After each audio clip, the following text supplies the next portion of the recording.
નમસ્કાર મિત્રો સ્વાગત છે તમારું અમારી યુટ્યુબ ચેનલમાં। આજની વિડીયોમાં સૌપ્રથમ વાત કરીશું મધ્ય ગુજરાતના વિદ્યાનગરની। જી હા દોસ્તો, એક ગ્રાહકના હજારો રૂપિયા પડાવી લેવામાં આવ્યા છે। વિદ્યાનગરમાં ગઠિયાઓએ એટીએમ મશીનમાં પટ્ટી લગાવીને ગ્રાહકોના 51,600 રૂપિયા ચોરી લેતા ફરિયાદ નોંધવામાં આવી છે।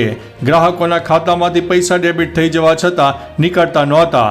ગ્રાહકો ચાલ્યા ગયા બાદ ગઠિયાઓ પટ્ટી હટાવીને પૈસા મેળવી લીધા હતા। મિત્રો, અન્ય મહત્વના સમાચારની વાત કરીએ તો ગુજરાતમાં અત્યારે અકસ્માતના વણઝાર ચાલી રહી છે। ત્યારે મધ્ય ગુજરાતના તારાપુરમાં મોટી ચોકડીએ ટ્રકે પલ્સરને ટક્કર મારતા એકનું મોત થયું છે, જેમાં એક વ્યક્તિ ગંભીર પણ થઈ છે। ટ્રકની ટક્કરે પાછળ બેઠેલા રાજુભાઈ રોહિત ટ્રકના આગળના ટાયરમાં આવી જતા ગંભીર ઈજાઓ પહોંચતા તે ત્યાં જ ઘટના સ્થળે મોતને ભેટ્યા હતા। મિત્રો, અન્ય મહત્વના સમાચારની વાત કરીએ તો અત્યારે ગુજરાતમાં હીટવેવની શક્યતાઓ થઈ રહી છે અને ગરમીનો પારો 42, 43, 44 ડિગ્રીથી ઉપર ચાલી રહ્યો છે। ત્યારે મધ્ય ગુજરાતના આણંદમાં સિઝનમાં પહેલીવાર પારો 42.2 ડિગ્રીને પાર થઈ ગયો છે। 2 દિવસ હજુ પણ હીટવેવની શક્યતા રહેલી છે। હીટવેવના પગલે ફૂંકાયેલા પવનોની કાળઝાળ ગરમીનો અનુભવ થશે। ઉપરાંત જનરલ હોસ્પિટલમાં 600થી વધુ દૈનિક ઓપીડી પણ જોવા મળી રહી છે। મિત્રો, અન્ય મહત્વના સમાચારની વાત કરીએ તો અત્યારે ગુજરાતમાં ગરમીના કારણે આગ લાગવાની ઘટનાઓ બની રહી છે। ત્યારે મધ્ય ગુજરાતના બોરિયાવી પાસે ઓરડીના મીટરમાં શોર્ટ સર્કિટથી પ્રચંડ આગ લાગવાની ઘટના બની હતી। ફાયર બ્રિગેડ સમયસર આવી ગયો અને આગ ઓલાવવાનો પ્રયાસ કર્યો હતો। મિત્રો, અન્ય મહત્વના સમાચારની વાત કરીએ તો અત્યારે જાણે ગુજરાતમાં દારૂબંધી હોવા છતાં પણ પુષ્કળ પ્રમાણમાં દારૂ પકડાઈ રહ્યો છે। ત્યારે બોચાસણ બ્રિજ નજીક કન્ટેનરના ટ્રકના ગુપ્તખાનામાં લવાયેલા વિદેશી દારૂની 2,158 બોટલો ઝડપાઈ ગઈ છે। 15.07 લાખનો વિદેશી દારૂ ટ્રક સહિત કુલ 30.07 લાખનો મુદ્દામાલ જપ્ત કરાયો છે। પોલીસે પીછો કરતા ડ્રાઈવર ટ્રકને રોડની સાઈડમાં પાર્ક કરીને ફરાર થઈ ગયો હતો। મિત્રો, અન્ય મહત્વના સમાચારની વાત કરીએ તો મમતા સરકાર વિરુદ્ધ હાંકી કાઢવામાં આવેલા શિક્ષકો રસ્તા પર ઉતર્યા છે। પોલીસના લાઠીચાર્જથી હોબાળો પણ થયેલો જોવા મળ્યો છે।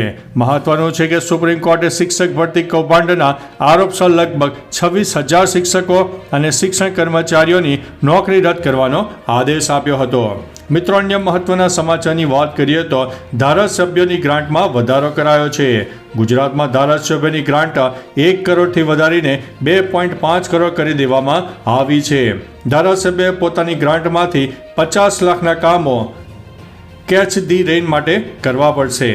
મિત્રો, અન્ય મહત્વના સમાચારની વાત કરીએ તો છેલ્લા 1 મહિનાથી સમગ્ર વિશ્વમાં ધીમે ધીમે ભૂકંપના આંચકા વધી રહ્યા છે। ત્યારે તાઇવાનમાં પણ 5.8ની તીવ્રતાનો શક્તિશાળી ભૂકંપનો આંચકો નોંધાઈ ગયો હતો। મહત્વનું છે કે આ ભૂકંપનો આંચકો જમીનની અંદર 69 કિલોમીટરની ઊંડાઈએ નોંધાયો હતો। મિત્રો, અન્ય મહત્વના સમાચારની વાત કરીએ તો સુરતથી સૌથી મોટા અને અગત્યના સમાચાર સામે આવી રહ્યા છે। આરોપીના ફોનમાંથી પોલીસની વર્દી પહેરેલા ફોટા મળ્યા। સુરતમાં નશામાં ધૂત 2 આરોપીઓને છોડાવવા માટે આવેલી નકલી પીએસઆઈ ઝડપાયો છે। શખ્સે પોતાનું નામ વિજિલન્સ પીએસઆઈ રોનક કોઠારી તરીકે બતાવ્યું હતું। મિત્રો, અન્ય મહત્વના સમાચારની વાત કરીએ તો ઓસ્ટ્રેલિયાથી દુઃખના સમાચાર સામે આવી રહ્યા છે। ઓસ્ટ્રેલિયામાં ગુજરાતી યુવાનની તેના જ રૂમમેટ દ્વારા હત્યા કરવામાં આવી છે। પોલીસે ભારતીય મૂળના 42 વર્ષીય વ્યક્તિની ધરપકડ કરી છે। મિત્રો, અન્ય મહત્વના સમાચારની વાત કરીએ તો કોરોના બાદ નવા ને નવા વાયરસો ઊભા થઈ રહ્યા છે। ત્યારે ગુજરાતમાં ગુલિયન બાર સિન્ડ્રોમ વાયરસે વિદ્યાર્થીનો જીવ લીધો છે। કાઠિયાવાડના પ્રવાસ બાદ 17 વર્ષીય યુવકના પગમાં સતત દુખાવો શરૂ થયો હતો અને તે અંતે નબળો પડ્યો હતો અને ઝાડા ઉલટી પણ થઈ ગયા હતા। આવા કિસ્સાઓમાં છે ને જીવ ગુમાવવાનો વારો આવ્યો છે। મિત્રો, અન્ય મહત્વના સમાચારની વાત કરીએ તો સુરતમાં પાણી પીધા બાદ 50થી વધુ રત્ન કલાકારોને ઝેરી દવાની અસર થઈ છે। કોઈએ અનાજમાં નાખવાની દવા પીવાના પાણીમાં ભેળવી દીધી હોવાની આશંકા વ્યક્ત કરવામાં આવી છે। મિત્રો, અન્ય મહત્વના સમાચારની વાત કરીએ તો પેટલાદ કોલેજ ચોકડી પાસેના ઓવરબ્રિજનું 12મીએ લોકાર્પણ કરશે મુખ્યમંત્રી। મુખ્યમંત્રીના કાર્યક્રમના સુચારુ આયોજન સંદર્ભે જિલ્લા વિકાસ અધિકારીના અધ્યક્ષસ્થાને બેઠકનું આયોજન પણ કરવામાં આવ્યું હતું। મિત્રો અન્ય મહત્વના સમાચારની વાત કરીએ તો સરકારી કચેરીઓમાં તારીખ 10મી તારીખે રજા અને 14 એપ્રિલ સુધી પણ મિની વેકેશનનો માહોલ સર્જાશે. આજે 10 એપ્રિલના રોજ મહાવીર જયંતિ પર્વ નિમિત્તે રજા છે. 11મીએ ચાલુ દિવસ દરમિયાન સરકારી કચેરીઓ કામકાજ રાબેતા મુજબ ચાલશે. ત્યારબાદ 12મીએ બીજો શનિવાર છે, રજા રહેશે. 13મી એપ્રિલે રવિવાર છે, રજા રહેશે. અને 14 એપ્રિલે ડૉક્ટર બાબા સાહેબ આંબેડકર જન્મ જયંતિ નિમિત્તે પણ રજા રહેશે. એટલે મિત્રો કહી શકાય કે 11મી તારીખે કહી શકાય કે કચેરીઓ ચાલુ રહેશે અને ત્યારબાદ મિની વેકેશન જેવો માહોલ પણ સર્જાશે. હવે મિત્રો વાત કરીશું ખેડૂતો માટે કામના અને અગત્યના સમાચાર જાણવા જેવા છે. ખેડૂતોની આવક બમણી કરવાના સરકારના ધ્યેય સામે આણંદ જિલ્લામાં બાગાયતી પાકોમાં સહાયની 2 વર્ષમાં 195 જેટલી અરજીઓ નામંજૂર કરવામાં આવી છે. કારણ કે વિવિધ સહાય યોજનામાં 2 વર્ષમાં 11,000થી વધુ અરજીઓ મંજૂર કરી દેવામાં આવી છે. મિત્રો કહેવામાં આવી રહ્યું છે કે યોજનાની શરતો પૂર્ણ કરતી ન હોય તેવી જ અરજીઓને નામંજૂર કરવામાં આવતી હોય છે. મિત્રો અન્ય મહત્વના સમાચારની વાત કરીએ તો ગુજરાતમાં જાણે કે અગનજવાળા થઈ ગઈ હોય તેવું લાગી રહ્યું છે. અગનજવાળા પર ગુજરાત શેકાઈ રહ્યું છે. 7 જિલ્લામાં ઓરેન્જ એલર્ટ, 13 શહેરોમાં 40 ડિગ્રીને પાર તાપમાન પહોંચી ગયું છે અને આગામી 24 કલાક દરમિયાન ગરમીમાં હજુ પણ કોઈ રાહત મળવાની નથી. મિત્રો અન્ય મહત્વના સમાચારની વાત કરીએ તો ચીન અને અમેરિકા વચ્ચે અત્યારે સંબંધોમાં કાંટાળી તાર જાણે કે જોવા મળી છે.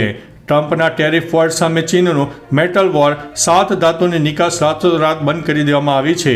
દુનિયાને પોતાની શરતો પર ચલાવવાની આ ચાલ ચાલીને ચીને વૈશ્વિક વેપાર યુદ્ધમાં પોતાની મહત્તા સાબિત કરી દીધી છે. મિત્રો અન્ય મહત્વના સમાચારની વાત કરીએ તો એર ઇન્ડિયાની ફ્લાઇટમાં ભારતીય મુસાફરે જાપાની નાગરિક ઉપર પેશાબ કર્યો છે.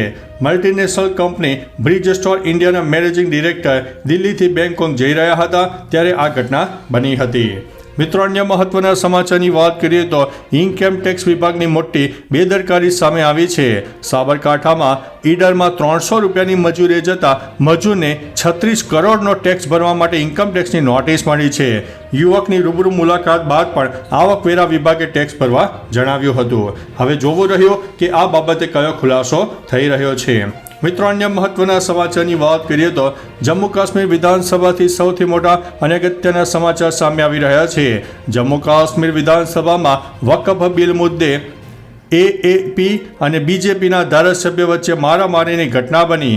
પીડીપી કાર્યકરોએ પણ એએપી સાથે ઝઘડો કર્યો હતો. મિત્રો અન્ય મહત્વના સમાચારની વાત કરીએ તો ઇન્ડિયન નેવી માટે ફ્રાન્સ પાસેથી 26 રાફેલ ખરીદવા માટેની 63,000 કરોડની ડીલને મંજૂરી મળી ગઈ છે. આ રાફેલ એમ વિમાનોને INS વિક્રાંત અને INS વિક્રમાદિત્ય જેવા વિમાનવાહક યુદ્ધ જહાજો ઉપર તૈનાત કરવાનું આયોજન છે. તો ચાલો મિત્રો ફરીથી દેશ અને દુનિયાના સુપરફાસ્ટ સમાચાર લઈને મળતા રહીશો. ત્યાં સુધી અમને રજા આપશો. નમસ્તે.